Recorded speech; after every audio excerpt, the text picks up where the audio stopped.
Hello students, कैसे हैं आप सब लोग। आई होप आप लोग अच्छे होंगे, अच्छे से पढ़ाई कर रहे होंगे। आज ये वीडियो बहुत इंपॉर्टेंट होने वाला है क्योंकि प्री बोर्ड कुछ स्कूल में तो हो गए हैं, कुछ के लेकिन होने वाले हैं। बाकी बोर्ड एग्जाम तो सभी के ही बचे हैं। और इस वीडियो में हम पूरा आपको पता है टर्म 2 में हमारे 7 चैप्टर्स हैं। हम 7 चैप्टर्स के फॉर्मूले एक साथ करने जा रहे हैं और ये बहुत इंपॉर्टेंट वीडियो आप सबके लिए कि आपका जल्दी से रिवाइज जाए। मैं कोशिश करूंगा सारे सब पूरा कॉन्सेप्ट, जितना भी कॉन्सेप्ट है वो बहुत डिटेल में समझा भी दूं और कम टाइम में आपकी सारी चीज कवर भी हो जाए, सारे फॉर्मूले अच्छे से क्लियर हो जाएंगे। ठीक है, चलिए स्टार्ट करते हैं वीडियो। सबसे पहले आपको पता है कि सबसे पहला चैप्टर हमारा जो टर्म 2 में है वो है क्वाड्रेटिक इक्वेशन, जो कि चैप्टर नंबर है 4। ठीक है, तो सबसे पहले बात करते हैं कि क्वाड्रेटिक इक्वेशन का फॉर्मेट क्या होता है, उसका जनरल फॉर्म क्या होता है।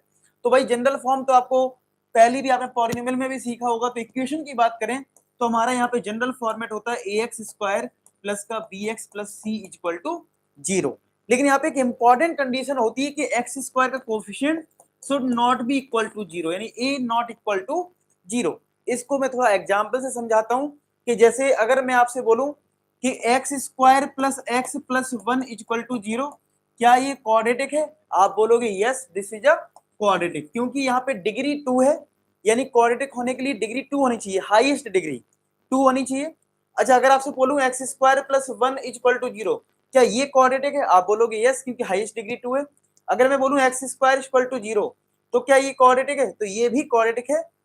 यानी आप ये समझ सकते हो क्वाड्रेटिक होने के लिए एक्स स्क्वायर का टर्म होना जरूरी है, बाकी के टर्म यानी कि एक्स का टर्म नहीं है, यहाँ पे एक्स भी नहीं है और 1 भी नहीं है, यानी एक्स वाला टर्म, यानी ये वाला टर्म और ये वाला टर्म 0 हो सकता है, लेकिन ए 0 नहीं हो सकता है अगर उसको क्वाड्रेटिक बनाना है।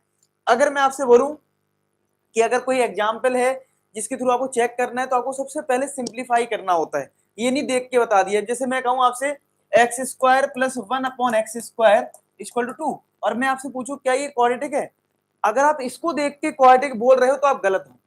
आपको पहले इसको सिंप्लीफाई करना होगा। तो अगर आपने एलसीएम लिया यहाँ पे एक्स स्क्वायर, तो ये एक्स स्क्वायर यहाँ पे आके मल्टीप्लाई हो जाएगा, एक्स की बार 4 बन जाएगा, और ये 1 हो गया इक्वल टू 2। तो अगर हम इसको क्रॉस मल्टीप्लाई कर देंगे फिर भी हाईएस्ट पावर 4 आएगी, तो ये क्वाड्रेटिक नहीं है, क्योंकि फिर ये बाई क्वाड्रेटिक बन जाएगा। तो आपको ये ध्यान रखना है क्वाड्रेटिक के लिए हाईएस्ट पावर 2 होनी चाहिए, और क्वेश्चन को पहले सिंप्लीफाई करना है अगर वो सिंप्लीफाई हो रहा है तो ये था क्वाड्रेटिक इक्वेशन का। नेक्स्ट है पॉइंट, इसमें नेक्स्ट पॉइंट क्या करें, check whether given equation is quadratic और नॉट। जो हमें चेक करना है कि भाई क्वाड्रेटिक है या नहीं है। तो मैं अगर आपको, जैसे मैंने अभी रिसेंट लास्ट एग्जांपल लिया, जैसे मैं फिर से बोलूं कि आपको ये आ जाए एक्स प्लस 1 एक्स प्लस 2, ठीक है, equal to x minus 1 x plus 1, और आपसे ये पूछा जाए कि ये क्वाड्रेटिक है क्या, तो आप ऐसे देख के नहीं बताओगे, पहले सिंप्लीफाई करोगे। यानी कि मैं मल्टीप्लाई करूंगा एक्स का एक्स में एक्स स्क्वायर, एक्स का 2 में यहाँ पे 2x, यहाँ पे 1 में करा तो x, और यहाँ पे 1 का करा 2 इक्वल टू, यहाँ पे मल्टीप्लाई किया तो एक्स स्क्वायर प्लस का x माइनस का x, और यहाँ पे माइनस 1, ये कट गया, और एक्स स्क्वायर से ये एक्स स्क्वायर भी कट गया, तो बचा 2x प्लस एक्स यानी 3x प्लस 2, और ये माइनस 1 इधर आ गया, प्लस का 1 हो गया। तो यहाँ पे आप देख पा रहे हो कि एक्स स्क्वायर का टर्म ही नहीं है, इसका मतलब ये क्वाड्रेटिक नहीं है। तो इसका आंसर क्या हो जाएगा? नो। तो यहाँ पे हमें ये देखना था कि क्वाड्रेटिक कैसे चेक करते हैं। नेक्स्ट आता है सॉल्यूशन और root of the quadratic equation. अगर आपसे कोई बोले कि भाई अगर तुम्हारे पास क्वाड्रेटिक इक्वेशन है x square plus 5x plus 6 equal to 0, तो आपसे कोई बोले भैया चेक करो कि x इक्वल टू माइनस 2 क्या इसका सॉल्यूशन है। अगर ऐसा कोई क्वेश्चन आ जाए कि भाई चेक करो, ठीक है, कि क्या ये इसका सॉल्यूशन है, तो ऐसे क्वेश्चन में x की वैल्यू इस इक्वेशन में पुट कर देते हैं। ध्यान रखना है, अगर आपको कभी चेक करने का कोई क्वेश्चन आ जाए तो आपको x की वैल्यू पुट करनी है। तो मैंने पुट करके देखा, तो माइनस 2 का स्क्वायर प्लस 5 इंटू एक्स की वैल्यू माइनस 2 प्लस 6 बराबर 0, तो ये 4 आ गया, माइनस का 10 प्लस 6 बराबर 0, 6 प्लस 4 10, 10 माइनस 10 0 बराबर आ गया। इसका मतलब ये इसका सॉल्यूशन है। तो अगर नहीं, अगर 0 नहीं आता है, एलएचएस आरएचएस बराबर नहीं आता, तो नहीं होता। ऐसे में कैसे आपको देखना है कि सॉल्यूशन है नहीं के, तो सॉल्यूशन और रूट्स को हम एक ही बात बोलते हैं, चाहे रूट लिख के आ जाए चाहे सॉल्यूशन लिख के आ जाए, तो आपको सिंपली एक्स की वैल्यू सब्स्टिट्यूट करनी है किसमें? क्वाड्रेटिक इक्वेशन में। अगर आप पुट कर दोगे तो आपको पता लग जाएगा, ठीक है। नेक्स्ट आया सॉल्यूशन ऑफ क्वाड्रेटिक इक्वेशन। तो सबसे पहला मेथड आता है सॉल्यूशन में कि अगर आपको क्वाड्रेटिक इक्वेशन सॉल्व करनी है, कोई क्वाड्रेटिक इक्वेशन सॉल्व करनी है तो पहला मेथड आता है फैक्टराइजेशन मेथड। कौन सा आता है? Factorisation method. फैक्टराइजेशन मेथड में क्या होता है कि भाई अगर कोई आपके पास क्वाड्रेटिक इक्वेशन है तो उसको मिडिल टर्म से स्प्लिट कर लीजिए। जैसे कि अगर आपसे कोई कहे कि भैया एक्स स्क्वायर प्लस 5x को 5x प्लस 6 को सॉल्व कर दीजिए बाई फैक्टराइजेशन मेथड, तो आप क्या करोगे, ये जो कांस्टेंट नंबर है और जो एक्स स्क्वायर का कोफिशिएंट है इनको आपस में मल्टीप्लाई करा, 6 आ रहा है। अब 6 को ऐसे दो भाग में डिवाइड करो जिससे कि 5 आ जाए, तो 3 2 जा 6, 3 और 2 का मल्टीप्लाई 6 होता है, ऐड 5 होता है। तो हम क्या करेंगे, इस 5x को ब्रेक कर देंगे 3x प्लस 2x में और प्लस का 6 है ही आपका, इन दोनों में x कॉमन आ जाएगा तो x प्लस 3, इन दोनों में 2 कॉमन आ जाएगा तो x plus 3 is equal to 0। तो आपका एक ब्रैकेट आ जाएगा x प्लस 3, ठीक है, और एक ब्रैकेट आ जाएगा x plus 2 is equal to 0, ठीक है। अब आप इस फैक्टर को 0 कर दीजिए यानी x प्लस 3 को, तो x की वैल्यू क्या आ जाएगी -3, और एक बार x प्लस 2 को 0 कर दीजिए तो x आ जाएगा माइनस का 2, क्या आ जाएगा x। तो इस तरीके से फैक्टराइजेशन मेथड से आप x की वैल्यू फाइंड आउट कर सकते हैं, इसको बोलते हैं मिडिल टर्म स्प्लिट भी, ठीक है। नेक्स्ट अगर हम बात करें, हमारे पास सॉल्व करने का एक और मेथड है क्वाड्रेटिक फॉर्मूला, हालांकि तीसरा भी है कंप्लीटिंग स्क्वायर मेथड, वो हमारे कोर्स में नहीं है।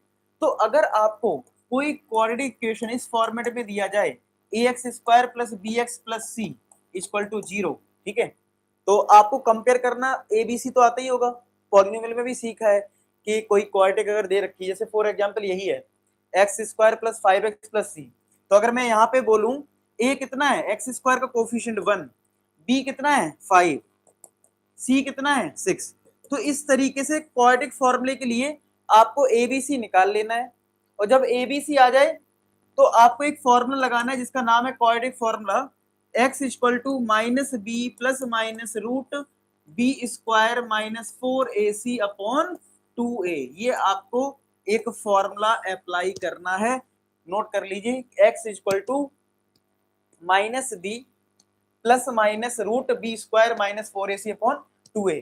ये आपको एक फॉर्मूला याद रखना है, क्वाड्रेटिक फॉर्मूला। आपको जो मैंने पीछे वाले क्वेश्चन में ABC जो मेंशन किया है यहाँ पे, आप अगर ABC पुट कर देंगे तो आपको आंसर मिल जाएगा। अच्छा, प्लस माइनस का क्या करना है, दो केस बना लेने हैं। मान लो अगर आपका कहीं ऐसा आ जाए -3 प्लस माइनस 2 अपॉन 5, तो आप क्या करेंगे, एक बार पॉजिटिव केस ले लेंगे यानी -3 प्लस 2 अपॉन 5, और एक बार नेगेटिव वाला केस ले लेंगे यानी -3 माइनस 2 अपॉन 5। इनको सॉल्व कर दोगे आपका आंसर आ जाएगा, तो इसको बोलते हैं क्वाड्रेटिक फॉर्मूला, ठीक है।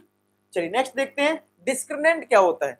आपने देखा जी क्वाड्रेटिक में ये जो बी स्क्वायर माइनस 4ac आ रहा है, इस टर्म का ही नाम बोला गया है डिस्क्रिमिनेंट, जो कि है बी स्क्वायर माइनस का 4ac, ठीक है। तो कभी कभी फॉर्मूला अगर पूछ लेते हैं, ऐसे 2 नंबर का है तो इसमें नहीं पूछेंगे, लेकिन आपको पता होना चाहिए डिस्क्रिमिनेंट होता क्या है, यानी b square minus 4ac। Next term आता है नेचर ऑफ रूट्स, यानी कि इस पे क्वेश्चन डायरेक्ट बनते हैं। आपसे क्वेश्चन बोल देगा कि भैया इस क्वाड्रेटिक के जो रूट्स है ना, रियल हैं, रूट्स डिस्टिंक्ट हैं, रूट्स नो रियल रूट्स हैं, तो आपको 3 कंडीशन याद रखनी है, चौथी एक्स्ट्रा में आपको याद रखनी है। क्या पहली कंडीशन होती है रूट्स में कि आपके जो रूट्स हैं, roots are real and distinct. कैसे? Roots are real and distinct की अगर कंडीशन आ जाए, डिस्टिंक्ट का मतलब होता है डिफरेंट, यानी कि अगर कोई क्वाड्रेटिक है आपके पास, ठीक है, अगर आपके पास कोई क्वाड्रेटिक है और x की वैल्यू 3 आ रही है और x की वैल्यू 2 आ रही है, डिफरेंट है ना, इसी को बोलते हैं roots are real and distinct. तो अगर आपको पता करना है किसी क्वाड्रेटिक का डायरेक्टली, तो आपको ये समझना है जो डिस्क्रिमिनेंट है वो ग्रेटर देन 0 आना चाहिए। अगर आपको चेक करना है कि इसके रूट्स, देखो एक तरीका है कि भैया सॉल्व कर रहे हो मिडिल टर्म स्प्लिट लगा के प्रॉपर, ठीक है, मिडिल टर्म स्प्लिट कर रहे हो, सॉल्व कर रहे हो, निकाल रहे हो x की वैल्यू, वो एक तरीका है। लेकिन अगर आपको चाहते हो कि यार मैं पहले से ही पता लगा लूं, तो आपने डिस्क्रिमिनेंट निकाला, डिस्क्रिमिनेंट मतलब d क्या है हमारा, d हमारा है बी स्क्वायर माइनस 4ac, और अगर d की वैल्यू 0 से बड़ी आ गई, ग्रेटर देन 0 आ गया, तो समझ जाना उसके रूट्स जो है रियल एंड डिस्टिंक्ट है। पेपर में अगर कहीं क्वेश्चन आ जाए कि भाई इस इक्वेशन के रूट्स रियल एंड डिस्टिंक्ट है, डायरेक्ट कंडीशन अप्लाई कर देना, ठीक है। सेकंड आपका है roots are real and equal, लिख के आ जाए, रियल एंड इक्वल, ठीक है। तो आपका जो डी होता है वो इक्वल टू क्या हो जाता है, 0 हो जाता है। डिस्क्रिमिनेंट जो है वो किसके बराबर हो जाता है, वो हो जाता है आपका 0 के बराबर। ठीक है। तीसरा आपका होता है नो रियल रूट्स, मतलब आपको रियल रूट्स मिल ही नहीं रहे हैं। ठीक है, तो उस केस में डिस्क्रिमिनेंट जो होता है वो लेस देन 0 होता है। अच्छा, ये कौन सी कंडीशन है कि जिसमें रूट्स जो है नो रियल रूट्स होता है, जैसे कि एक्स स्क्वायर इक्वल टू -1। हमें पता है किसी नंबर का स्क्वायर -1 नहीं हो सकता है।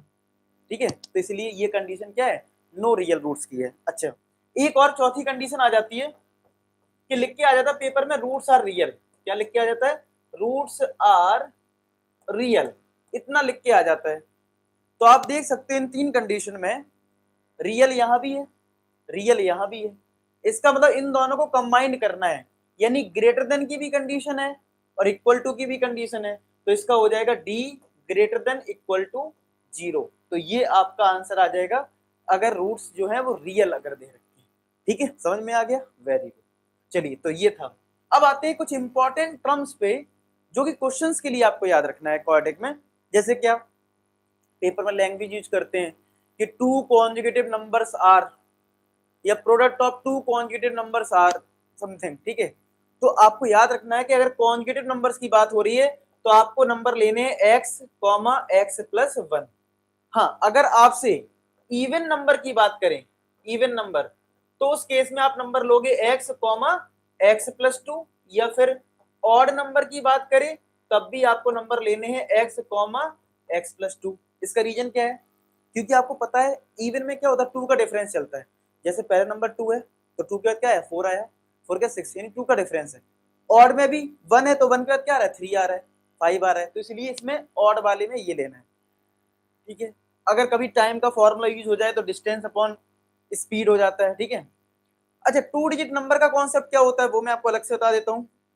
2 डिजिट नंबर में क्या कॉन्सेप्ट होता है, 2 डिजिट नंबर, ठीक है, 2 डिजिट नंबर का कॉन्सेप्ट होता है कि अगर मैंने जैसे 23 नंबर है, 23 में क्या होता है, ये 10 डिजिट होता है, ये यूनिट डिजिट होता है। तो ये कैसे बनता है, 10 इंटू 2 प्लस 3 से, यानी कि 10 डिजिट में 10 का मल्टीप्लाई हुआ प्लस में हुआ यूनिट डिजिट। तो अगर मेरे पास 10 डिजिट x है और यूनिट डिजिट y है, ठीक है, अगर मैंने किसी 2 डिजिट नंबर में 10 डिजिट को x माना और यूनिट डिजिट को y, तो मेरा नंबर क्या होगा, ध्यान रखना, नंबर क्या हो जाएगा, 10 डिजिट में 10 का मल्टीप्लाई यानी 10x और प्लस का ये y, तो आपका ये हो जाएगा 10x प्लस का y। आई होप आपको चीजें क्लियर हो गई होंगी। नेक्स्ट है upstream and downstream. तो upstream and downstream में दो चीजें होती हैं, एक हमारा बोट होता है, एक हमारा स्ट्रीम होता है। ठीक है, बोट होता है, स्ट्रीम होता है। तो बोट की स्पीड अगर आपने एक्स ली और स्ट्रीम की वाई, तो ध्यान रखना अगर कोई आपसे बोले अप स्ट्रीम स्पीड बताओ, अप स्ट्रीम स्पीड बताओ, ठीक है, तो वो हो जाएगा एक्स माइनस वाई, यानी कि बोट की स्पीड पहले रखनी है माइनस स्ट्रीम की स्पीड आपको बाद में रखनी है, स्ट्रीम की स्पीड आपको बाद में रखनी है। अगर आपसे कोई डाउन स्ट्रीम स्पीड पूछता है, डाउन स्ट्रीम स्पीड पूछता है आपसे, डाउन स्ट्रीम स्पीड, तो ये आपकी हो जाती है एक्स प्लस वाई। ठीक है, मतलब upstream speed equal to x minus y, downstream speed equal to x plus y, ये चीजें हैं। ठीक है, तो अब आगे आते हैं, उससे पहले मैं आपको एक चीज बता दूं, टर्म 2 का जो मैंने यूट्यूब पे इतना सेशन आपको करवाया, आपने नो डाउट बहुत प्यार दिया। अभी देखिए क्वाड्रेटिक केस जो टर्म 2 आपको पढ़ाया 2 लाख से ज्यादा व्यूज हो चुके हैं, अर्थमेटिक प्रोग्रेशन 1 लाख से ज्यादा व्यूज हो चुका है, सर्किल में 1 लाख से ज्यादा व्यूज हो चुका है। तो आप देख सकते हैं सारे वीडियोस में इसमें 94K हो चुका है। तो पूरा जो टर्म 2 का, ये तो मैंने 5 ही जगह थी, ज्यादा जगह थी नहीं हमारे पास। ठीक है, बाकी के 2 चैप्टर भी मैंने करवा दिए और उसकी प्रॉपर मैंने प्लेलिस्ट बना रखी है। अब आपको प्लेलिस्ट नहीं मिल रही है, ठीक है, तो मेरे पास तरीका क्या है, आपके लिए मैंने क्लास 10 का एक सीक्रेट फोल्डर बनाया है जिसमें सब कुछ अवेलेबल है। यानी आप एक अच्छी कोचिंग में जब पढ़ते हो ना, उस जिस कोचिंग में आप पढ़ते होगे उतना मटेरियल उसमें नहीं मिलता होगा जितना मैं आपको प्रोवाइड कर रहा हूँ। ठीक है, और ये स्टडी मटेरियल पूरा फ्री ऑफ कॉस्ट है, यूट्यूब के सारे सेशन पूरे फ्री ऑफ कॉस्ट है। ठीक है, और पूरा वैल्यू एडेड है। आप देखो सारे सेशन जो है, ये देखिए 2 घंटे का है, ठीक है, 2 घंटे का है, ये 3 घंटे का है। यानी अगर आपने एक बार पढ़ लिया ना तो सारा कॉन्सेप्ट क्लियर हो जाएगा। ऐसा नहीं कि कुछ इस वाले वीडियो में फिर उस वाले वीडियो में, मतलब पूरा है, मतलब समझ रहे हो, एक बार अगर कर लिया तो कॉन्सेप्ट क्लियर। अच्छा जी, इसके बाद हम बात करते हैं सीक्रेट फोल्डर की, जिसमें क्या क्या है, सब कुछ है, चाहे वो फॉर्मूला बुकलेट हो, चाहे इंपॉर्टेंट क्वेश्चन हो, चाहे आपका सीबीएसई का सैंपल पेपर हो, बेसिक स्टैंडर्ड, मैंने इसकी पीडीएफ अपलोड कर रखी है और इसके सॉल्यूशन भी यहाँ पे बता रखे हैं, पूरा एक एक क्वेश्चन सॉल्व करवाया है। और ये अमेजिंग सा मतलब सीक्रेट फोल्डर पता आपको कैसे मिलेगा? व्हाट्सएप नंबर है डिस्क्रिप्शन में, उस पर मैसेज करना है आई वांट सीक्रेट फोल्डर। बस एक रिक्वेस्ट है मेरी, मैं देखता हूँ कई बार बच्चे बड़ी मतलब पहले लिखेंगे आई वांट सीक्रेट फोल्डर, ठीक है, आई एम बिग फैन, और बाद में अगर उनको रिप्लाई नहीं मिलता है तो बोलते हैं अरे सर आप तो रिप्लाई नहीं देते, ऐसा है वैसा, दुनिया भर का आप जानते हैं, ठीक है। तो प्लीज रिक्वेस्ट हाथ जोड़ के, आपको पता होना चाहिए बहुत सारे बच्चे होते हैं, मुझे और भी काम करने होते हैं, ठीक है, बहुत सारी चीजें होती हैं, ठीक है, आपको रिप्लाई देने की पूरी कोशिश की जाएगी, ठीक है। अब आपको पेशेंस रखना है, अगर आपने मैसेज किया है तो हो सकता है एक दिन बाद आए, या हो सकता तुरंत ही हो जाए, कभी कभी ऐसा होता है तुरंत ही मिल जाता है, थोड़ा पेशेंस बस रखना, बस इतनी सी डिमांड है बस, और कुछ आपसे नहीं चाहिए, और बाकी चीजें आपको मिल ही रही है, ठीक है। तो सेशन देखिए, और हाँ इसमें जो जब भी मैं दिखा रहा था ना, ट्रैकर पे आप जाओगे ना, ट्रैकर पे तो सारी चीज मिल जाएगी लाइन से, मतलब आप ट्रैकर को खोलोगे, कोऑर्डिनेट एपी जो लाइन से सेशन है ना, आप पूरे आराम से पढ़ाई कर सकते हो विदाउट एनी डिस्ट्रैक्शन, ठीक है। चलो अब आगे आते हैं अपने नेक्स्ट चैप्टर पे, अरिथमेटिक प्रोग्रेशन। पहली बात तो प्रोग्रेशन क्या होता है? प्रोग्रेशन होता है जिसमें ऐसी चीज जिसमें नंबर्स जो हो वो फिक्स पैटर्न से चले, किससे चले? फिक्स पैटर्न से चलते हो, कोई फिक्स पैटर्न हो, समझ रहे हो? तो अब एपी में ऐसा कौन सा फिक्स पैटर्न है? तो इसमें फिक्स पैटर्न होता है कॉमन डिफरेंस। क्या होता है? कॉमन डिफरेंस, ये हमारा इसमें फिक्स पैटर्न होता है। अब कॉमन डिफरेंस कैसे? जैसे मैंने नंबर लिखे 3,5,7,9 इस तरीके से, तो यहाँ पे आप देख पा रहे हो कि नंबर के बीच का जो डिफरेंस है वो कितना है? 2 है। इसी को हम बोलते हैं अरिथमेटिक प्रोग्रेशन, एक फिक्स पैटर्न को फॉलो कर रहा है और जिसको बोला गया कॉमन डिफरेंस, और ऐसे सीक्वेंस को हम बोल देते हैं अरिथमेटिक प्रोग्रेशन। इसमें हमें कुछ फॉर्मूले याद कौन से रखने हैं? एक फॉर्मूला याद रखना है nth टर्म का, यानी कि मान लो यही सीरीज है हमारे पास 3,5,7,9, ये अगर नंबर है 3,7,5,9, तो इसमें अगर आपको nth टर्म फाइंड आउट करना है 3,7,5,9 में, तो आपको क्या करना होगा? इसका अगर nth टर्म फाइंड आउट करना है, nth टर्म मतलब अब जैसे ये सीरीज चल रही है 3,5,7,9, अब अचानक से आपको मान लो यहाँ पे कोई नंबर चाहिए, 100 पोजीशन पे कोई नंबर चाहिए, ठीक है, या 10th पोजीशन पे कोई नंबर चाहिए, 11th पोजीशन पे कोई नंबर चाहिए, तो अगर आपको निकालना है तो उसके लिए nth टर्म का फॉर्मूला लगाना है, जो कि फॉर्मूला है an equal to a plus n minus 1 into d. क्या है एन टर्म का formula? a plus n minus 1 into d. ए तुम्हारा होता है फर्स्ट टर्म, ए होता है तुम्हारा फर्स्ट टर्म, n होता है नंबर ऑफ टर्म, ठीक है, और डी होता है कॉमन डिफरेंस। डी क्या है आपका? डी इज कॉमन डिफरेंस, ठीक है। तो ये सारी चीजें हैं।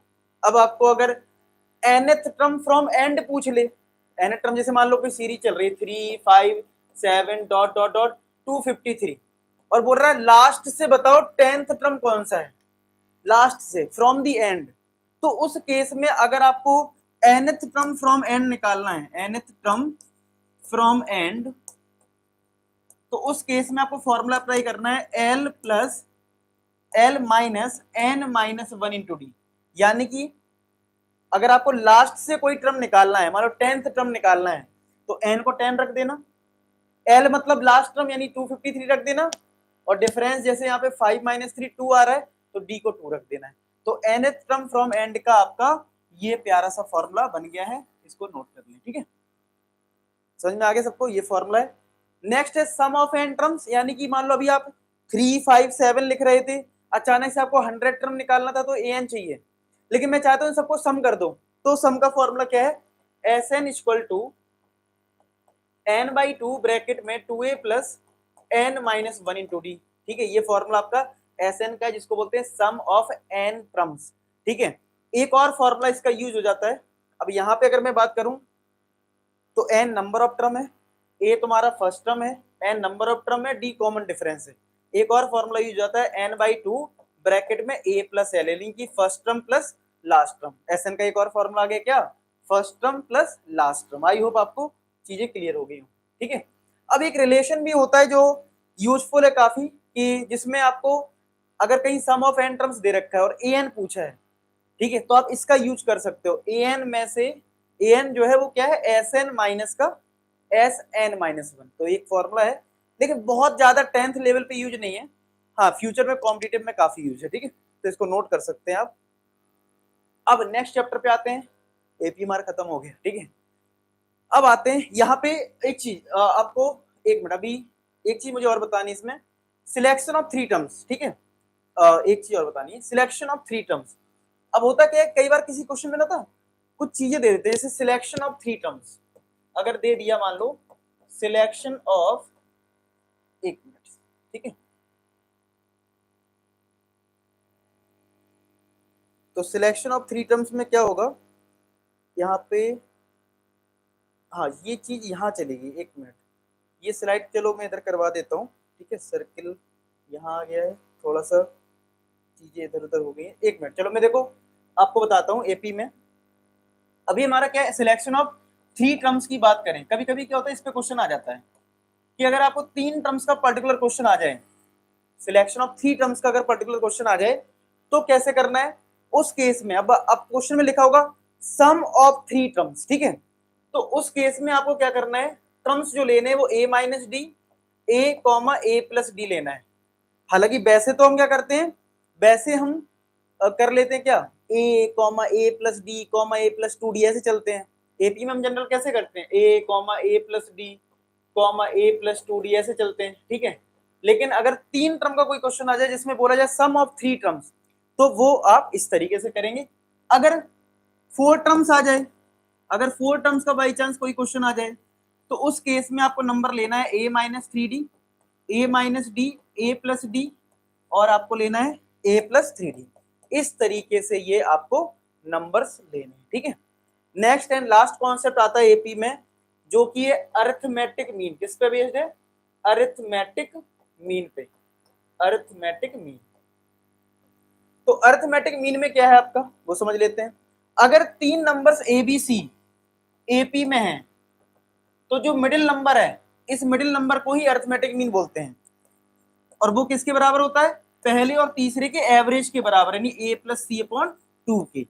इस पे भी क्वेश्चंस थोड़े कम बनते हैं, लेकिन याद रखो कभी अगर आ गया थोड़ा सा बता देना कि अगर तीन नंबर अरिथमेटिक एपी में है तो जो मिडिल नंबर होता है वो अरिथमेटिक मीन होता है, और वो होता है a plus c upon two. तो आई होप ये फॉर्मूला आप याद रखेंगे। अब आते हैं अपने नेक्स्ट चैप्टर, यानी चैप्टर नंबर 9 पे, जिसमें है एप्लीकेशन ऑफ ट्रिग्नोमेट्री, ठीक है। तो एप्लीकेशन ऑफ ट्रिग्नोमेट्री में कोई फॉर्मूला है ही नहीं देखा जाए तो, ठीक है। बस दो कॉन्सेप्ट समझने हैं कि अगर आपका ऑब्जर्वर जो है वो ग्राउंड पे है और ये बिल्डिंग है, बिल्डिंग में किसी को ऊपर देख रहा है छत पे, तो अगर हम इसको ज्वाइन कर दें तो इसको बोलते हैं लाइन ऑफ साइट। क्या बोलते हैं, लाइन ऑफ साइट। यानी कि आपने अपनी आई से जो रे टाइप की बनाई है, एक लाइन बनाई है जो ऊपर आप देख रहे हो, इसको बोलते हैं लाइन ऑफ साइट। और अगर नीचे से कुछ ऊपर देख रहे हो तो जो एंगल बनता है, इसको एंगल को बोलते हैं एंगल ऑफ एलिवेशन। क्या बोलते हैं, एंगल ऑफ एलिवेशन बोलते हैं। और अगर उल्टा हो जाए, मान लो आप छत पे हो और ग्राउंड पे कोई कार को देख रहे हो, तो आप यहाँ पे हो, तो आपने लाइन तो ज्वाइन कर दी, लेकिन आपको एक हॉरिजॉन्टल लाइन ड्रॉ करनी पड़ेगी। उस केस में ये जो एंगल थीटा होगा, इसको बोलेंगे एंगल ऑफ डिप्रेशन। क्या बोलेंगे, एंगल ऑफ डिप्रेशन बोलते हैं इस केस में। लेकिन अब बात करते हैं, ये थीटा है तो ऑल्टरनेट एंगल से ये थीटा आ जाता है। अब रही बात फॉर्मूले की, तो फॉर्मूले यार sine theta, cos theta, tan theta में कुछ भी यूज हो सकता है, ट्रिग्नोमेट्री लग सकती है। जैसे अब देखो ट्राइंगल बन गया, अब मान लो मुझे ट्राइंगल में बेस पता है, हाइपोटेनियस निकालनी है, ये निकालना है मान लो, और ये एंगल दे रखा है, तो मैं ये सोचूंगा ना कि कौन सा ट्रिग्नोमेट्रिक रेशियो लगाऊं। तो हमें पता होना चाहिए बेस है और ये हाइपोटेनियस है, तो बेस और हाइपोटेनियस किस में आता है, कॉस में आता है। लेकिन इस चैप्टर में ज्यादातर में क्या होता है ना, परपेंडिकुलर पूछा जाता है या बेस पूछा जाता है। तो टेन थीटा का बहुत ज्यादा यूज है। अगर आप क्वेश्चंस करोगे 80 से 90% क्वेश्चंस में आपको देखने को मिलेगा कि हम टेन थीटा यूज करते हैं। और टेन थीटा क्या होता है, परपेंडिकुलर अपॉन बेस।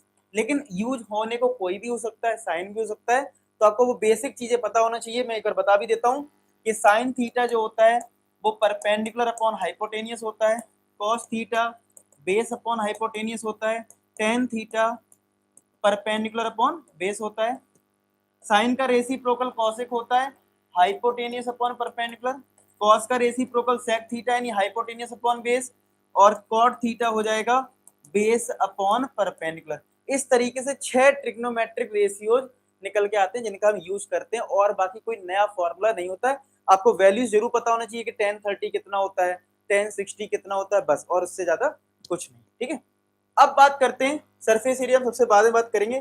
पहले हम बात करते हैं, ठीक है, अपने नेक्स्ट चैप्टर सर्कल की। ठीक है, सर्कल की बात कर लेते हैं, फिर हम सरफेस एरिया और उसकी बात करते हैं। चलिए सर्कल की बात कर लेते हैं। नेक्स्ट चैप्टर हमारा 10 होता है सर्कल। तो सर्कल तो सबको पता है कि अगर हम बात करें सर्कल में तो एक फिक्स पॉइंट से, ठीक है, अगर हम कुछ लोकस लें डिफरेंट डिफरेंट पॉइंट्स का, तो ये जो पॉइंट्स बन रहे हैं, बहुत सारे पॉइंट बन रहे हैं, इनकी डिस्टेंस इस फिक्स पॉइंट से यानी सेंटर से सेम डिस्टेंस पे होती है। तो जो भी ये बन जाता है इसी को हम सर्कल बोलते हैं। एक हमारा रेडियस भी होता है इसमें। ठीक है, तो ये तो तुम्हारा सर्कल बेसिक चीज रहती है।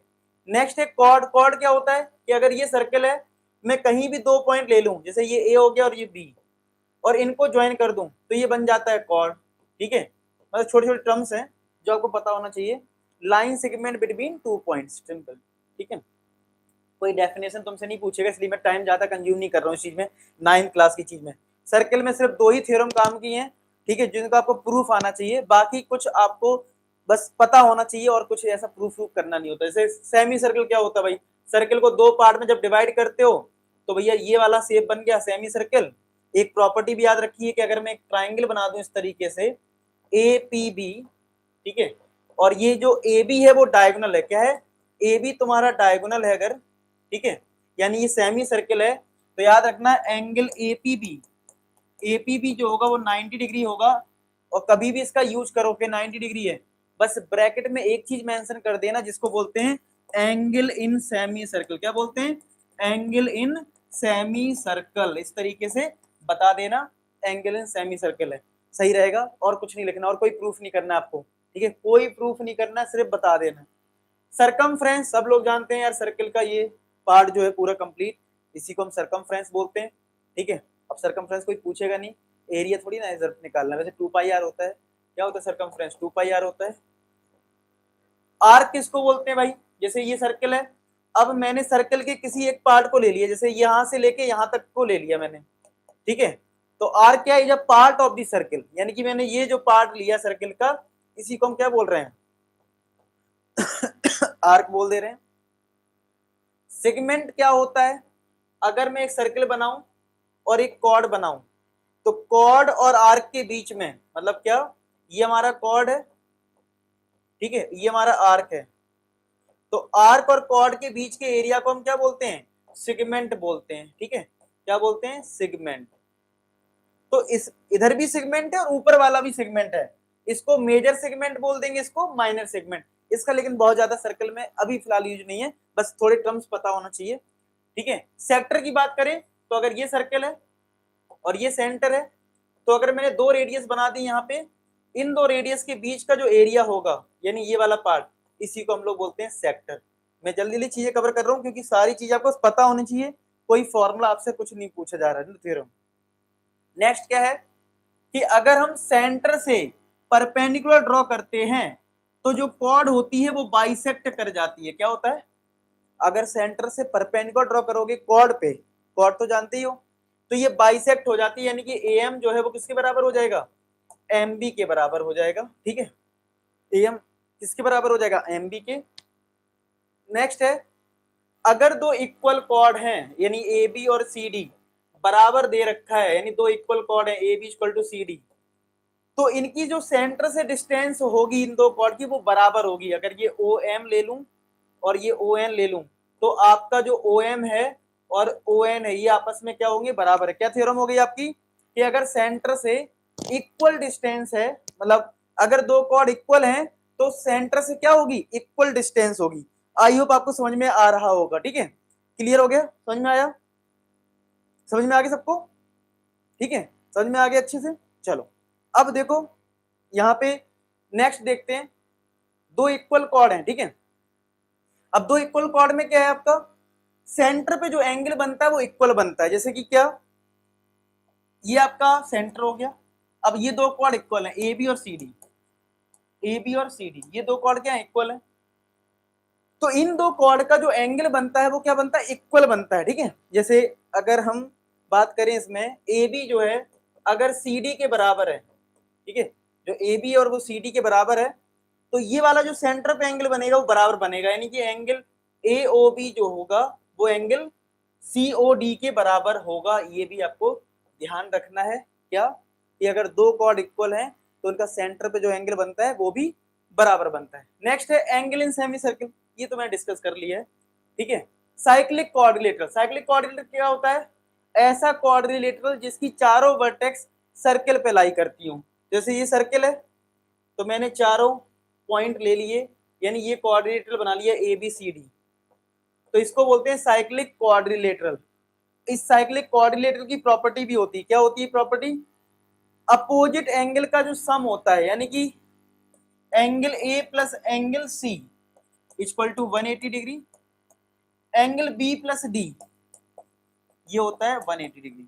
ये साइक्लिक क्वाड्रिलेटरल की प्रॉपर्टी होती है, और कहीं यूज होती है तो आप यूज कर सकते हैं।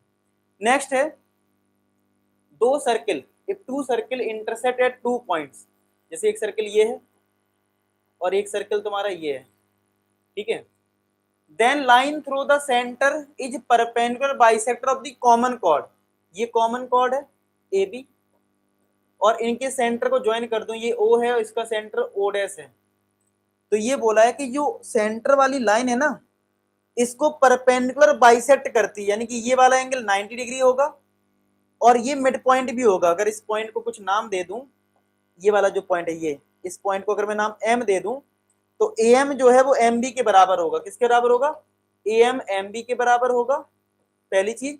और ये सारे के सारे एंगल 90 डिग्री होंगे, यानी क्या, अगर मैं दो सर्किल लेता हूं, इसका डायरेक्ट यूज करना है। पेपर में कई बार बच्चे पता यही बोलने लगते हैं कि सर अब क्वेश्चन आ जाता है ऐसा, और ये इंपॉर्टेंट भी है, कि दो सर्किल हैं, एक कॉर्ड है, ठीक है, इसका सेंटर ओ है, इसका ओ डैश सेंटर है, और भैया ये कॉमन कॉर्ड है ए बी।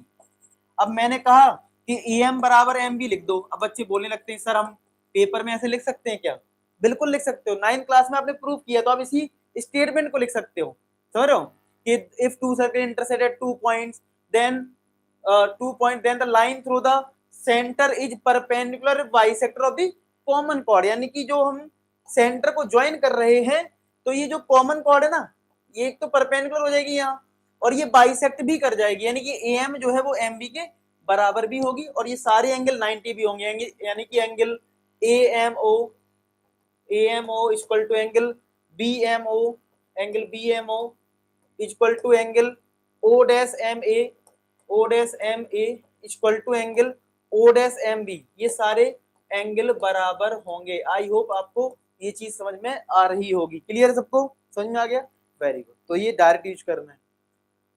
नेक्स्ट बहुत इंपॉर्टेंट है, इस पे क्वेश्चन बनता है कि भाई एक आर्क है ये तुम्हारी ए बी, ठीक है, एक्स पॉइंट लेना चाहो तो ले लो, इस आर्क से एक सेंटर पे एंगल है और एक सरकमफ्रेंस पे एंगल है, तो भैया अगर ये एंगल थीटा है ना तो ये डबल होता है, सेंटर का एंगल क्या होता है, डबल होता है।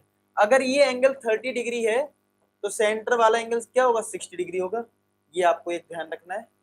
अब आते हैं 10th वाले कॉन्सेप्ट पे, अभी तक हमने जो डिस्कस किया वो 9th क्लास का डिस्कस किया। तो टेंजेंट क्या होता है, अगर ये सर्कल है तो सर्कल के किसी भी पॉइंट से एक लाइन गुजर जाए टच करती हुई, इसी को टेंजेंट बोलते हैं। मतलब सर्कल पे एक लाइन ड्रॉ कर दें जो कि एक पॉइंट पे इंटरसेक्ट करती हो, उसी को हम क्या बोलते हैं, इसी लाइन को हम बोलते हैं टेंजेंट, ठीक है। और अगर कोई लाइन सर्कल के दो पॉइंट पे इंटरसेक्ट कर जाए, यानी कि ये, तो इसको बोलते हैं सेकंड, क्या बोलते हैं, सेकंड। अच्छा कोई बोले सेकंड और कॉर्ड में क्या डिफरेंस है, तो कॉर्ड तो तुम्हारा एक लाइन सेगमेंट होता है, क्या होता है, लाइन सेगमेंट, ठीक है। सेगमेंट में क्या होता है, लाइन फिक्स होती है यहां से लेके यहां तक, और ये सेकंड है, लाइन है, ये जा रही है इधर भी और ये इधर भी, इनफाइनाइट, ठीक है। This is the basic difference between second and chord. अब नेक्स्ट हमारा है लेंथ ऑफ टेंजेंट। कोई बोले लेंथ ऑफ टेंजेंट क्या है, तो देखो अगर ये सर्कल है, ठीक है, और ये हमारा एक्सटर्नल पॉइंट है P, और हमने एक पॉइंट पे टच करवा दिया A, तो इस PA को लेंथ ऑफ टेंजेंट बोलते हैं। PA equal to length of tangent, PA को हम क्या बोलते हैं, लेंथ ऑफ टेंजेंट, यानी कि एक्सटर्नल पॉइंट से, ठीक है, जहां पे सर्कल टच कर रहा है इस लाइन को, उस लेंथ को लेंथ ऑफ टेंजेंट बोलते हैं, और इस पॉइंट को बोलते हैं पॉइंट ऑफ कांटेक्ट। क्या बोलते हैं? पॉइंट ऑफ कांटेक्ट बोलते हैं, ठीक है, इसको बोलते हैं पॉइंट ऑफ कांटेक्ट। नेक्स्ट है नंबर ऑफ टेंजेंट्स हम कितनी ड्रॉ कर सकते हैं अगर हम एक एक्सटर्नल पॉइंट लें। तो पहले वाले का देखें तो अगर ये सर्कल है और ये एक्सटर्नल पॉइंट है तो सीधी सी बात है हम 2 टेंजेंट ड्रॉ कर सकते हैं। कितना? इसका आंसर हो जाएगा 2। एक पॉइंट अगर सर्कल पे लाई करता है, पॉइंट ऑन द सर्कल, अगर ये सर्कल और एक पॉइंट मैंने ये लिया तो कितनी टेंजेंट ड्रॉ कर सकते हैं? तो भैया एक ही टेंजेंट, एक पॉइंट से एक ही टेंजेंट ड्रॉ कर सकते हो। हाँ, अगर ये पूछा जाए कि एक सर्कल पे कितनी टेंजेंट ड्रॉ कर सकते हैं तो इनफाइनाइट होगा, लेकिन ये एक पॉइंट पूछ रहा था। इनसाइड द सर्कल, अगर सर्कल के इनसाइड पॉइंट है तो कितनी टेंजेंट होगी? एक भी नहीं होगी, तो नो, ठीक है, एक भी टेंजेंट नहीं होगी, तो इसका आंसर हो जाएगा 0। नंबर ऑफ टेंजेंट इसमें हो जाएगा 0, इसका आंसर हो जाएगा 1, ठीक है। तो इस तरीके से ये चीजें बताऊं। अब 2 थ्योरम आपको याद रखनी है 10th क्लास में। एक थ्योरम आपकी क्या है कि अगर एक सर्कल है और ये सेंटर है, तो अगर ये टेंजेंट है तो जो रेडियस है ना, ये रेडियस यानी OM, ये टेंजेंट के साथ परपेंडिकुलर होता है, ये फिक्स है, यानी OM जो है वो परपेंडिकुलर होगा लेंथ L के साथ, ठीक है। ये आपका हो गया। दूसरी थ्योरम है आपकी कि अगर एक सर्कल है और ये अगर एक्सटर्नल पॉइंट है तो एक्सटर्नल पॉइंट से टेंजेंट की लेंथ होती है बराबर। क्या होती है? बराबर होती है, यानी कि PA जो है वो PB के बराबर होगा। ये आपको याद रखना है, ठीक है। PA जो है वो किसके बराबर है? PB के। अब नेक्स्ट है जो आपका इसमें लिखा है opposite side of a quadrilateral circumscribing a circle. एक क्वाड्रिलेटरल है, ये आपका क्वाड्रिलेटरल है। सर्कमस्क्राइबिंग अ सर्कल का मतलब है सर्कल के बाहर है क्वाड्रिलेटरल। ये सर्कल बना दिया, ठीक है, इसको मार्क कर लेते हैं ABCD, ठीक है, ABCD, और ये सेंटर O है। Subtended supplementary at the centre of the circle. तो क्या कहना चाहता है इसमें क्वेश्चन में? फिर से लैंग्वेज पकड़ते हैं। इसमें बोल रहा है अगर हम इस क्वाड्रिलेटरल की अपोजिट साइड लेते हैं जो सर्कल को सर्कमस्क्राइब कर रहा है, तो इसके जो सेंटर से एंगल बन रहे हैं, आप लैंग्वेज पढ़ो, वीडियो को पॉज कर दो, पढ़ने की कोशिश करो क्या कहना चाह रहे हैं। इसमें ये कहना चाह रहा है कि अगर एक क्वाड्रिलेटरल सर्कल को सर्कमस्क्राइब कर जाए, यानी कि सर्कल के बाहर बन जाए, तो जो इसकी अपोजिट साइड है और इस पे जो सेंटर पे एंगल बन रहा है, ये आपस में सप्लीमेंट्री होते हैं, यानी कि ये वाला एंगल और ये वाला अगर एंगल लेता हूं मैं, क्योंकि अगर ये अपोजिट साइड ली तो एंगल AOB प्लस का एंगल DOC, ये आपस में क्या होंगे? 180 डिग्री होंगे। या फिर अगर मैंने ये और ये अपोजिट साइड ली तो एंगल AOD प्लस का एंगल BOC, ये किसके बराबर हो जाएगा? 180 डिग्री के बराबर हो जाएगा, ठीक है। इस तरीके से हमें ये चीज याद रखनी है, ठीक है। चलो अब हमारा नेक्स्ट है कंस्ट्रक्शन। तो यार कंस्ट्रक्शन में कोई ऐसा थ्योरम रूल ऐसा कुछ है नहीं, ठीक है, ना कोई फॉर्मूला है, लेकिन फिर भी मैं तो कहूँ कंस्ट्रक्शन का 1 शॉट वीडियो देख लेना। लेकिन फिर भी मैं बताता हूँ कितने टाइप के क्वेश्चन हैं। पहला क्वेश्चन रहता है एक लाइन को ड्रॉ करना होता है और बोला जाता है इसको इस रेशियो में डिवाइड करो। तो मान लो अगर कोई लाइन है AB, कुछ सेंटीमीटर दे रखा होगा AB, और अगर मैं बोलूं इसको 3:4 में डिवाइड कर दो, तो तुम्हें करना क्या है? इन दोनों को ऐड कर देना है। 3 + 4 7 होता है, ठीक है। तो आपको इस एक्यूट एंगल लेके 7 आर्क लगानी इक्वल, 1 2 3 4 5 6 7, इसको यहाँ पे ज्वाइन करना है। फिर जो 3 वाला है 1 2 3, 3 से इसके पैरेलल लाइन ड्रॉ कर लेना, तो इस तरीके से ये 3:4 में डिवाइड हो जाता है। अब आपको सर पैरेलल कैसे बनाना है, मैंने कहा ना इसका 1 शॉट आपको देखना पड़ेगा, प्रॉपर कंस्ट्रक्शन होती है। एक जो क्वेश्चन आता है दूसरी एक्सरसाइज का, उसमें आपको टेंजेंट ड्रॉ करनी है। तो टेंजेंट का ये कॉन्सेप्ट होता है कि अगर एक सर्कल है और तुम्हें इस पॉइंट से टेंजेंट ड्रॉ करनी है और ये सेंटर है, तो क्या करोगे? इसको पॉइंट ऑफ कॉन्टेक्ट से ज्वाइन करना है सेंटर को। मैं कॉन्सेप्ट की बात कर रहा हूँ कि टेंजेंट बनाने में क्या कॉन्सेप्ट होता है। सर्कल का सेंटर लिया, एक्सटर्नल पॉइंट लिया, इन दोनों का कर दो परपेंडिकुलर बाइसेक्टर, इसको मिड पॉइंट लेके यहां से आर्क लगा के एक सर्कल बना लेना, जहां भी ये दोनों सर्कल इंटरसेक्ट करते हैं इसी को बोलते हैं टेंजेंट, यानी कि पीए और पीबी जो है वो आपस में टेंजेंट होंगे, ठीक है। तो ये रूल रहता है टेंजेंट का। आई होप आपको ये चीज क्लियर हो गई होगी। चलिए अब चलते हैं अपने दो टॉपिक हमारे बच्चे, surface area volume and stats. तो सरफेस एरिया वॉल्यूम पे चलते हैं। तो सरफेस एरिया वॉल्यूम में हमें जो टॉपिक पढ़ने हैं, आपको पता है सबसे पहला टॉपिक होता है क्यूबॉइड, ठीक है। चलिए सरफेस एरिया वॉल्यूम पे आ गए हैं। तो हमने सारे क्या क्या कर लिया, क्वाड्रेटिक कर लिया, एपी कर लिया, एप्लीकेशन ऑफ ट्रिग्नोमेट्री कर लिया, सर्कल कर लिया, कंस्ट्रक्शन कर लिया। दो टॉपिक और है, सरफेस एरिया एंड स्ट्रेस, ठीक है। तो सरफेस एरिया वॉल्यूम में बात करें, सरफेस की बात करें, सरफेस एरिया की, तो सरफेस एरिया में जैसे यही है, ये बोर्ड है, तो ये सरफेस है, तो आपको सरफेस लेना है तब उसका एरिया लेना है, ठीक है। मतलब एरिया, सरफेस एरिया नाम ही है सरफेस एरिया। जैसे ग्लास है, ग्लास ऊपर से ओपन होता है तो वो सरफेस काउंट नहीं होगी, है कि नहीं, उसका एरिया कहां से निकाल दोगे। तो आपको जब भी कोई सरफेस एरिया का क्वेश्चन आए तो आप ये सोचो कि आपको पेंट करना है। जितना आप दिमाग में ये विजुलाइज करोगे कि आपको पेंट करना है तो ये टॉपिक आसान लगेगा। अगर आप फॉर्मूला रट के जाओगे तो है तो आसान, लेकिन फॉर्मूला रट के गलती जरूर हो जाएगी। क्यों? आपको टोटल सरफेस एरिया में दिक्कत आ जाती है। बच्चों को कई बार क्या है ना, लिख देंगे टोटल सरफेस एरिया, बच्चे टोटल लगा के आ जाएंगे, पूछा था कर्व सरफेस एरिया। तो वो चीजें थोड़ी सी आपको विजुलाइज करके समझ में आनी चाहिए। तो फिलहाल मैं आपको समझाऊंगा, नो डाउट, ठीक है। अभी समझाते हैं। पहले बात करते हैं क्यूबॉइड की। अब क्यूबॉइड यार सिंपल है, एक बॉक्स टाइप का आप देख सकते हो, जैसे कोई बुक है आपकी, ठीक है, जैसे जैसे ये बुक है आपकी, ठीक है, ये क्या है, क्यूबॉइड शेप में है ना, इसमें एल है, देखो ये एल हो गया, मान लो ये एल हो गया, ये बी हो गया, और ये हाइट हो गई एच, ठीक है। तो इस तरीके से आप क्यूबॉइड की अगर मैं बात करूं तो क्यूबॉइड में हमारा क्या क्या होता है, क्यूबॉइड में हमारा एल होता है, एक बी होता है और एक एच होता है, ठीक है। तो अगर हम इसमें बात करें टोटल सरफेस एरिया की, तो उसका फॉर्मूला होता है 2LB प्लस का BH प्लस का HL। क्या होता है टोटल सरफेस एरिया का फॉर्मूला? 2 टाइम्स LB प्लस का BH प्लस का HL। इसका अगर लेटरल सरफेस एरिया की बात करें तो 2H ब्रैकेट में L प्लस B होता है। लेटरल सरफेस एरिया का मतलब होता है 4 वॉल्स का एरिया, ठीक है, 4 वॉल्स का एरिया। और अगर मैं वॉल्यूम की बात करी तो वॉल्यूम का फॉर्मूला होता है LBH, ठीक है, LBH होता है। कभी कभी लेंथ ऑफ डायगोनल पूछ लेता है। अब डायगोनल क्या होता है, इसे रूम है, मैं अगर यहां से नीचे वाले पॉइंट को लूं और उस साइड टॉप पे ले लूं, ठीक है, तो इस ये लेंथ ऑफ डायगोनल जो होती है, लेंथ ऑफ डायगोनल होता है square root of L square plus B square plus का H स्क्वायर। ये फॉर्मूला आप नोट कर लें, ठीक है, root L square plus B square plus H square. Next आता है क्यूब। अब क्यूब और क्यूबॉइड में ज्यादा अंतर नहीं है। जैसे ये बॉक्स है, अगर एल बी एच सब डिफरेंट है तो वो क्यूबॉइड है। अगर सब कुछ सेम हो जाए, मतलब एल बी एच सब सेम हो जाए तो वो बन जाता है क्यूब। जैसे कि लूडो आपने देखा होगा, लूडो में जो डाइस होती है वो क्या होती है, क्यूब शेप में होती है, इसकी साइड ए है, ठीक है। तो अगर इसका टोटल सरफेस एरिया कोई पूछ ले तो 6A स्क्वायर होता है, क्योंकि 6 फेस होती है टोटल। कितनी फेस है ये, 6 फेस है।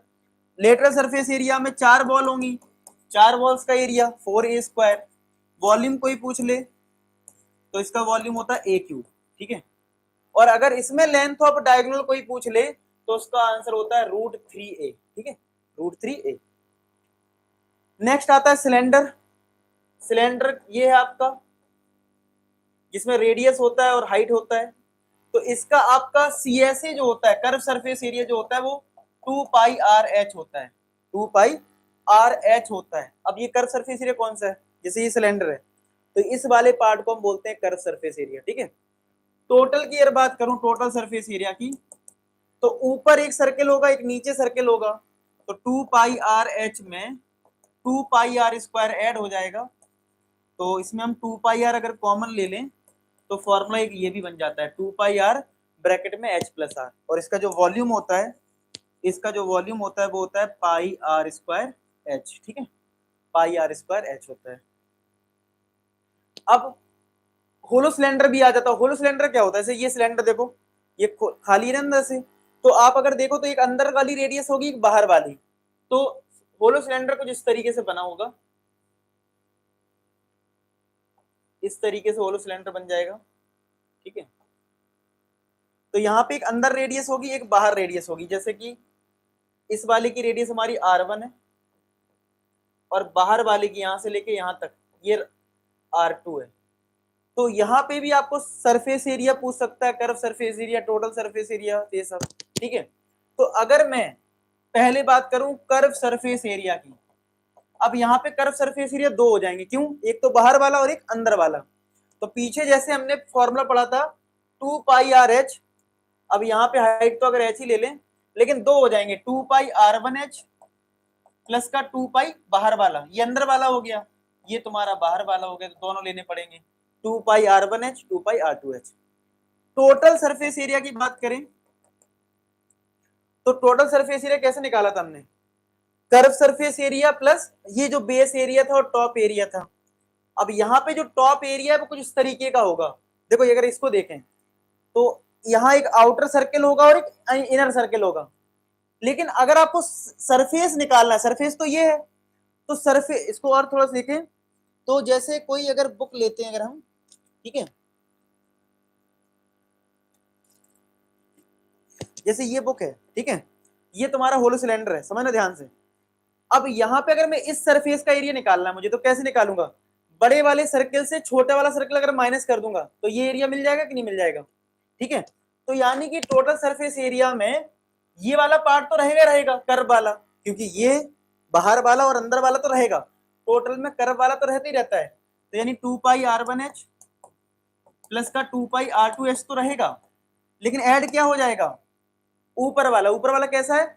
बड़े सर्कल से छोटा सर्कल का एरिया माइनस, यानी πr2 स्क्वायर सर्कल का एरिया और छोटे सर्कल का एरिया πr1 स्क्वायर, माइनस कर दिया और इसका कर दो 2 टाइम्स, क्योंकि एक ऊपर होगा तो एक नीचे भी होगा। ठीक है, और वॉल्यूम की बात करें, बाहर वाला सिलेंडर का वॉल्यूम क्या होगा? πr स्क्वायर h होता है, तो πr2 स्क्वायर h हो जाएगा, πr2 स्क्वायर h, और अंदर वाले का एरिया वॉल्यूम क्या हो जाएगा? πr1 स्क्वायर h हो जाएगा, तो ये माइनस करके लिख दिया, तो ये तुम्हारा होलो सिलेंडर का बन गया। ठीक है, अब नेक्स्ट आता है कोन। तो कोन वही होता है जो जोकर, आप समझ रहे हो। ठीक है, रेडियस r है, हाइट h है, स्लैंट हाइट l है, तो इसका जो CSA होता है πrl होता है। CSA मतलब ये वाला पार्ट, ठीक है, ये वाला पार्ट, ये और ये। टोटल सरफेस एरिया में क्या हो जाता है?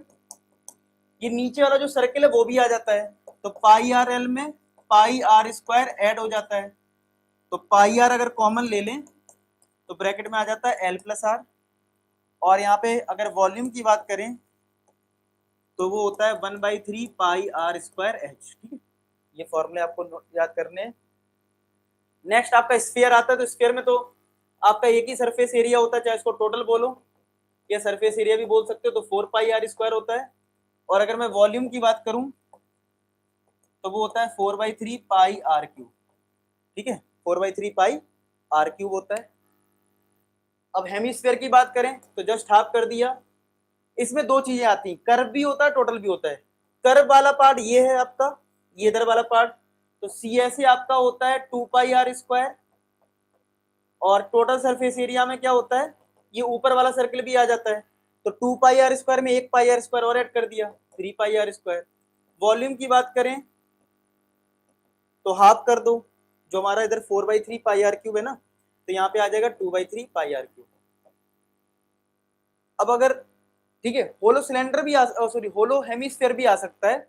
अगर मैं होलो हेमिस्फीयर की बात करूं तो उसमें क्या होगा ना, इस तरीके से बन जाएगा फिगर, ये दो रेडियस वाला कॉन्सेप्ट चल जाएगा। ठीक है, तो एक बाहर का निकालना पड़ेगा और एक अंदर का भी निकालना पड़ेगा। जैसे मान लो बाहर की अंदर की रेडियस r1 है और बाहर की रेडियस तुम्हारी r2 है। ठीक है, तो अगर मैं आपसे CSA की बात करूं, किसकी? CSA की, तो क्या होगा? जैसे अभी CSA कैसे निकाला, 2πr स्क्वायर था ना, तो अंदर वाले का CSA आ जाएगा 2πr1 स्क्वायर और बाहर वाले का आ जाएगा 2πr2 स्क्वायर। लेकिन टोटल सरफेस एरिया की बात करेंगे तो आपका वही कॉन्सेप्ट है, यही बुक वाला। ऊपर तो एक जैसे ही होगा ना, कि बाहर एक सर्कल बना होगा और एक अंदर सर्कल बना होगा। तो आपको करना क्या है, इन कर्व सरफेस एरिया में ऊपर वाला एरिया ऐड कर देना है, यानी ये तो रहेगा रहेगा 2πr1 square plus 2πr2 square. ऊपर वाले में क्या हो जाएगा, बड़े वाले सर्कल से छोटे वाले सर्कल को माइनस करना होगा, तब वो सरफेस का एरिया निकलेगा। तो πr2 square minus πr1 square आ जाएगा। वॉल्यूम की बात करें तो बड़े वाला हेमिस्फेयर से छोटा वाला हेमिस्फेयर का वॉल्यूम माइनस कर देंगे, तो बड़े वाले का वॉल्यूम क्या हो जाएगा 2/3 पाई r2 क्यूब माइनस कर देंगे 2/3 पाई r1 क्यूब। तो ये चीज है, ठीक है। नेक्स्ट होता है कन्वर्जन बेस्ड क्वेश्चंस। बोलते हैं कि भैया ये सिलेंडर था, इसको मेल्ट करवा दिया, बॉल बना दी, तो आप लिखोगे वॉल्यूम ऑफ सिलेंडर बराबर वॉल्यूम ऑफ बॉल, ठीक है। और पता चल जाएगा सिलेंडर का वॉल्यूम क्या होता है, उसको लगा दो, बॉल का लगा दो, आंसर आ जाता है। तो इस टाइप के होते हैं, फॉर्मूले इतने ही थे जो थे, ठीक है, काम खत्म। तो स्टेट्स की अगर बात करें जो कि लास्ट है हमारा कॉन्सेप्ट, इसमें सबसे पहले आता है मीन। तो मीन का मतलब होता है एवरेज वैल्यू निकालना, जिसका हम बचपन से फॉर्मूला पढ़ते आए हैं, sum of all observation upon number of terms, ये नंबर ऑफ ऑब्जर्वेशन, ठीक है।